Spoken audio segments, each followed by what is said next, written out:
નમસ્કાર વિદ્યાર્થી મિત્રો, રાઈટ ટીચર ચેનલમાં તમારું સ્વાગત છે.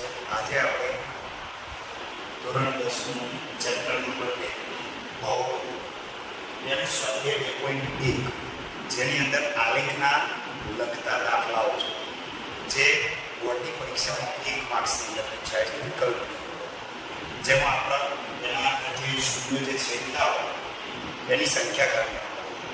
તો અહીંયા આપણે જોઈએ કે દાખલા નંબર 1 નીચે આકૃતિમાં કોઈ બહુપદી p of x મતલબ y બરાબર p of x એના આલેખ આપેલા છે.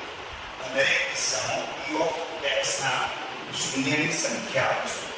તો કેટલી જગ્યાએ એ છેદતો હોય p of x. તો આપણે એક વસ્તુ ધ્યાન રાખવાની કે કોઈ પણ બહુપદીના શૂન્યની કુલ સંખ્યા જે એના બરાબર વક્ર x અક્ષના જે છેદતું હોય એની કુલ સંખ્યા લખવાની.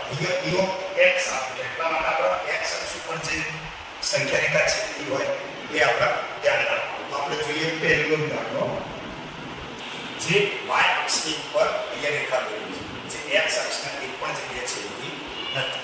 તો પહેલા દાખલાનો આપણો જવાબ આવશે 0.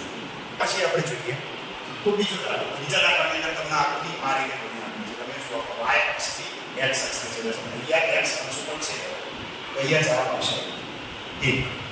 એના પછી નેક્સ્ટ ત્રીજો આપણે દાખલો જોઈએ. તો ત્રીજા દાખલાની અંદર તમને આકૃતિ આ રીતે આપી.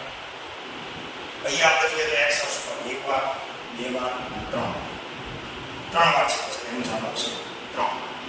ચોથી આકૃતિ તમે જુઓ x અક્ષ y અક્ષ, x અક્ષ ઉપર એક વાર, બે વાર છે એટલે આપણો જવાબ આવશે 1. હવે આપણે જોઈએ પાંચમી આકૃતિની અંદર તમે જુઓ આકૃતિમાં એક વાર, બે વાર, ત્રણ વાર, ચાર વાર છે એનો જવાબ આવશે 4.